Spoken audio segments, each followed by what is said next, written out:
నమస్తే, welcome to weekend analysis.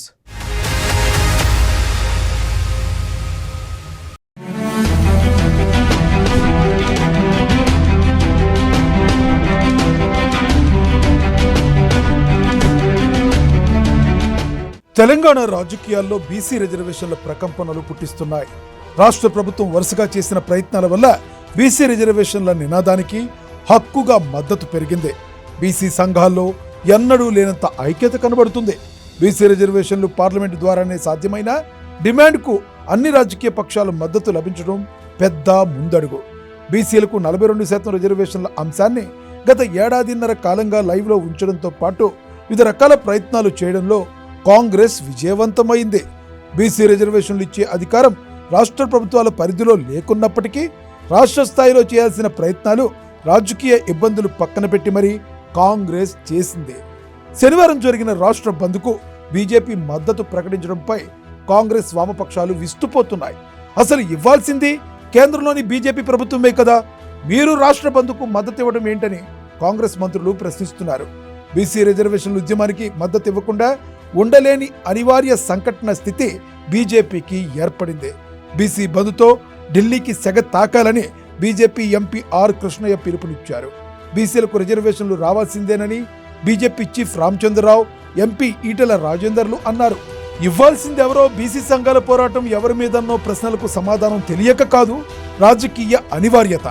కేంద్రం స్పందిస్తే తప్ప, పార్లమెంటు 9వ షెడ్యూల్లో చేర్చితే తప్ప బీసీలకు రిజర్వేషన్లపై అధికారిక ముద్ర సాధ్యం కాదు.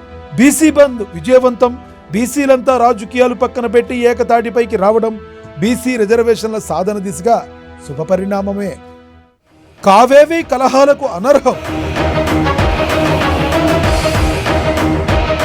3 రాజకీయ పార్టీల్లో అంతర యుద్ధం.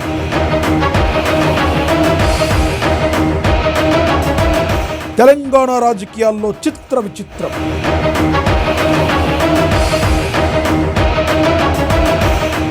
తెలంగాణ రాజకీయాల్లో ప్రధాన పార్టీల పరిస్థితి అంతర్యుద్ధాల్లోకి పైకి నవ్వులు, లోన గాయాలు అన్న చందంగా ఉంది. ఎవరు సమస్యలు వారికున్నాయో బయట వారు అవసరం లేదు. సొంత పార్టీ సవాళ్లతోనే నేతలు తలలు బొప్పి కడుతున్నాయి. ప్రత్యర్థి చిక్కుల్లో ఉన్నాడు, ఇక మనకు ఎదురు లేదు అనుకునే స్థితి లేకుండానే ఇంకో పార్టీలో బాహాబాహీలు మొదలవుతున్నాయి. తెలంగాణలో ముందెన్నడూ లేని విధంగా పార్టీల్లో అంతర్గత ప్రజాస్వామ్యం మీడియా మైక్ల సాక్షిగా, మీటింగ్ల సాక్షిగా ఫేస్ టు ఫేస్ ఛాలెంజ్లు విసురుతోంది. బీఆర్ఎస్ పార్టీలో కవిత కల్లోలం షాక్కు గురిచేసింది. తండ్రి పార్టీ అధినేతగా ఉన్న కుమార్తెను ఏకంగా పార్టీ నుండి బహిష్కరించడం సంచలనమే. అది ముఖ్యమంత్రిగా తెలంగాణ ఉద్యమ సారథిగా పనిచేసిన కేసీఆర్ కుటుంబంలో జరగడం పెద్ద సంఘటనే. హరీష్ రావు లాంటి కీలక నేత మీద కవిత సంచలన ఆరోపణలు చేసిన తర్వాత ఉపద్రవాన్ని తట్టుకుని బీఆర్ఎస్ మళ్లీ ఎప్పటిలాగా కోలుకున్నట్లు కనబడుతుంది. బీఆర్ఎస్ పరిణామాలు చూసి వినోదించిన పార్టీలోనూ పరిస్థితులు ఏమంత బాగోలేదని బీజేపీలోని పరిస్థితులు స్పష్టం చేస్తున్నాయి. కామారెడ్డి ఎమ్మెల్యే కాటిపల్లి వెంకటరమణారెడ్డి, బీజేపీ ఎంపీలు కొండ విశ్వేశ్వరరెడ్డి, ధర్మపురి అరవిందులు సందర్భం దొరికినప్పుడల్లా పార్టీ నేతలపై వాగ్బాణాలు నేరుగా ఎక్కుపెడుతున్నారు. ఇక బీజేపీకి గతంలో ఏకైక ఎమ్మెల్యేగా ఉన్న రాజాసింగ్, కేంద్ర మంత్రి, రాష్ట్ర పార్టీ కీలక నేత కిషన్ రెడ్డిపైనే నేరుగా విమర్శలు చేస్తున్నారు. బీజేపీకి గుడ్ బై చెప్పినా ఏ పార్టీలో చేరకుండా నాయకత్వ వైఫల్యాలపై ప్రశ్నాస్త్రాలు సంధిస్తున్నారు. జూబ్లీహిల్స్ ఎంత మెజారిటీతో ఓడిపోతున్నారని ఆయన ప్రశ్నిస్తున్నారు. ఇక కేంద్ర మంత్రి బండి సంజయ్, మల్కాజ్గిరి ఎంపీ ఈటెల రాజేందర్ల మధ్య విభేదాలు, వైరుధ్యాలు బహిరంగమే. సందర్భం చిక్కినప్పుడల్లా ఒకరిపై ఒకరు పరోక్ష విమర్శలు చేస్తున్నారు. ఇక ధర్మపురి అరవింద్ కూడా కిషన్ రెడ్డిపై పరోక్షంగా వ్యంగ్యాస్త్రాలు సంధిస్తున్నారు.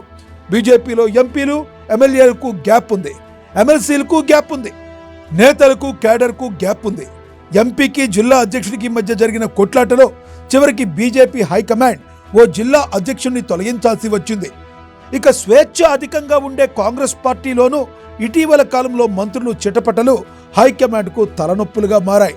పొన్నం ప్రభాకర్, అడ్లూరి లక్ష్మణ్ వివాదం సమసిపోగానే అడ్లూరి లక్ష్మణ్ వివేక వివాదం, అది సమసిపోగానే కొండా సురేఖ పొంగులటి పంచాయతీ, ఆ తర్వాత మరిన్ని మలుపులు తీసుకున్నాయి.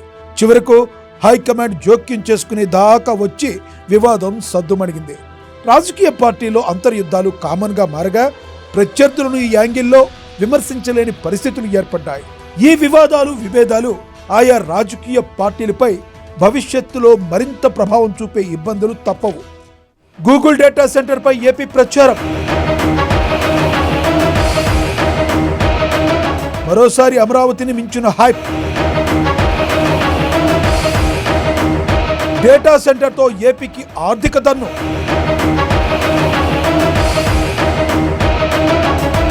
కంపెనీల ప్రచారంలో తెలంగాణ వెనుకబాటు.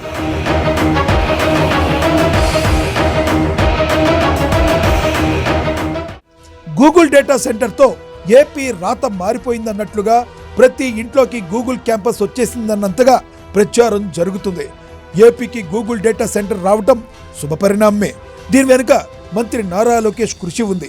ఏపీ లాంటి రాష్ట్రాల్లోనికి 1,00,000 కోట్ల పెట్టుబడి రావడం అంటే అద్భుతమే. చంద్రబాబు విజన్ లోకేష్ కూడా అందిపుచ్చుకున్నట్లుగా చెప్తున్నారు. ప్రధాని మోడీ లోకేష్ను ప్రత్యేకంగా అభినందించారు. ఇది ఆర్థికంగా ఏపీ రాష్ట్రానికి ఉపయోగపడుతుంది. అయితే కర్ణాటక రాష్ట్రం 22,000 కోట్ల రాయితీలు ఇవ్వలేక తాము గూగుల్ డేటాను వదులుకున్నాయని కంపెనీ వచ్చిందా లేక కంపెనీలో ఏపీ రాష్ట్రం పెట్టుబడి పెట్టిందా అన్న కన్నడ మంత్రులు ఏపీపై సెటైర్లు వేస్తున్నారు. డేటా సెంటర్లో 200 నుండి 500 ఉద్యోగాలు వస్తాయని వైసీపీ బీజేపీ వర్గాలు అంటున్నాయి. ఉద్యోగాల అంశం కాకుండా గూగుల్ రావడం వల్ల మరిన్ని కంపెనీలు హలో విశాఖ అనే అవకాశం ఉంది. ఏపీలో పెట్టుబడులపై ఇంత ప్రచారం జరుగుతున్నా తెలంగాణ ప్రభుత్వం స్పందించకపోవడం, హైదరాబాద్లో ఇప్పటికే 6 డేటా సెంటర్ల నిర్మాణం చివరి దశకు చేరిన అంశం కూడా చెప్పకపోవడం దారుణమని తెలంగాణ పారిశ్రామికవేత్తలు యువత అంటున్నారు. అన్నీ ఉన్నా ప్రచారంలో సున్నాగా తెలంగాణను చేస్తున్నారని, తెలంగాణ ప్రభుత్వం ఈ విషయంలో అప్రమత్తంగా లేకుంటే ప్రచార ఒరవడిలో కొత్త కంపెనీలు అటు చూసే ప్రమాదాలుంటాయని పలు కంపెనీల యజమానులు అంటున్నారు. వాస్తవానికి హైదరాబాద్ దేశంలోనే ఐటీ ఉత్పత్తుల్లో అగ్రగామిగా దూసుకుపోతుంది. రాష్ట్ర ఇమేజ్కు సంబంధించిన అంశాలపై ప్రభుత్వం దృష్టి పెట్టాలన్న వినతులు అందుతున్నాయి. హైదరాబాద్లో ప్రస్తుతం 3 మైక్రోసాఫ్ట్ డేటా సెంటర్లు, 3 అమెజాన్ డేటా సెంటర్లు, ఎయిర్టెల్, కంట్రోలెస్ ఇలా $11 బిలియన్ పెట్టుబడులు డేటా సెంటర్లు ఉన్నాయి. 6 డేటా సెంటర్ల నిర్మాణం 80% పైగా పూర్తయింది. మౌలిక వసతుల్లో, నిపుణుల్లో, వాతావరణ పరిస్థితుల్లో, పారిశ్రామిక ఆరోగ్య వాతావరణంలో హైదరాబాద్ ఇండియాలోనే బెస్ట్గా ఉంది.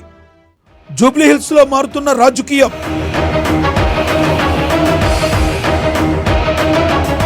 హోరాహోరీ పోరులో దక్కేదెవరికి ప్రతిఫలం?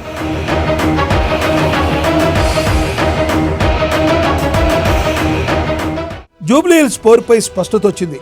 3 ప్రధాన పార్టీల అభ్యర్థుల నామినేషన్లు వేశారు.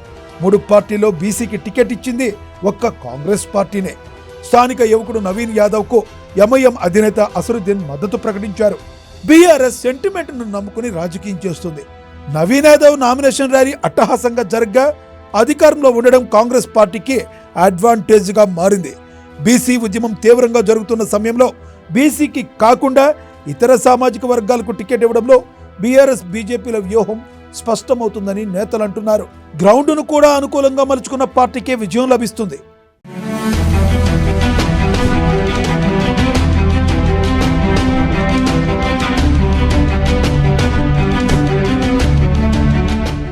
ఇది వారం weekend analysis. Stay tune ANN Telugu news.